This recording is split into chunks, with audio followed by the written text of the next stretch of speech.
read somewhere that you made a deal with your wife that you would play on a $1,000 bankroll. If you lost it, you'd quit poker. Is that true? Was she concerned about your gambling? And if so, how close did you come to a balance of zero before you hit the jackpot in '04? What you said is basically true.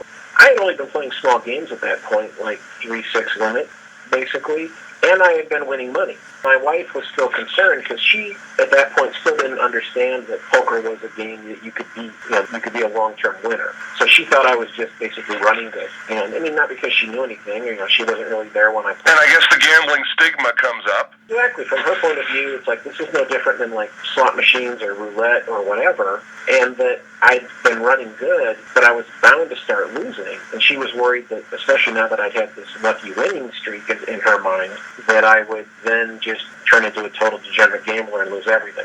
So she had these concerns, and to make her feel better, we made this deal. And I took $1,000 in cash, and her plan was that it's like, yeah, obviously, eventually I'll stop running so good, and I'll lose as expected, and then I'll lose the whole thing. And then I'll live up to my promise, but then, like, oh, it's the end of the year, like Christmas, New Year's, she'll, like, here's another $1,000 for me. So her thought was she'll do this deal, and then, I'll only lose $1,000 a year.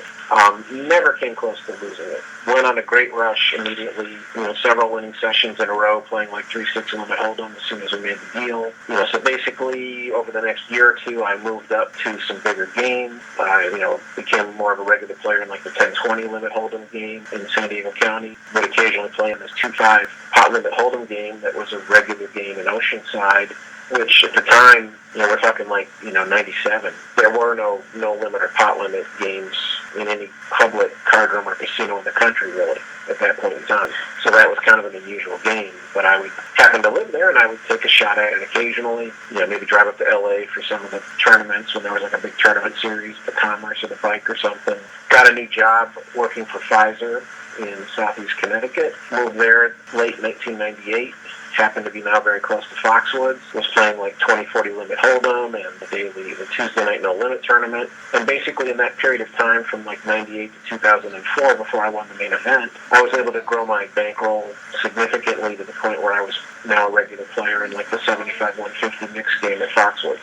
Listen, I got to ask you about the fossils. Where did that fascination start? How many have you given away? Can you guesstimate?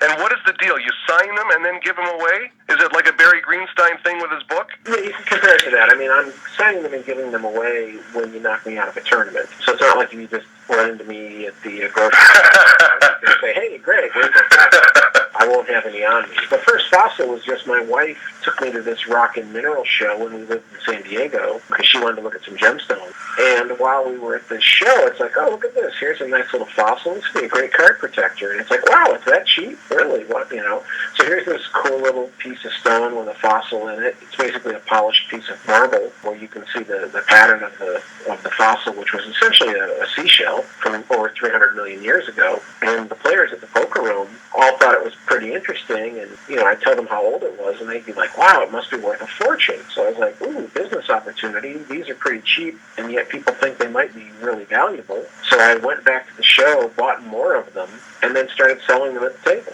So whenever I played poker, I now just started buying different fossils that were all like good sizes to be card protectors. Would have them sitting on the table.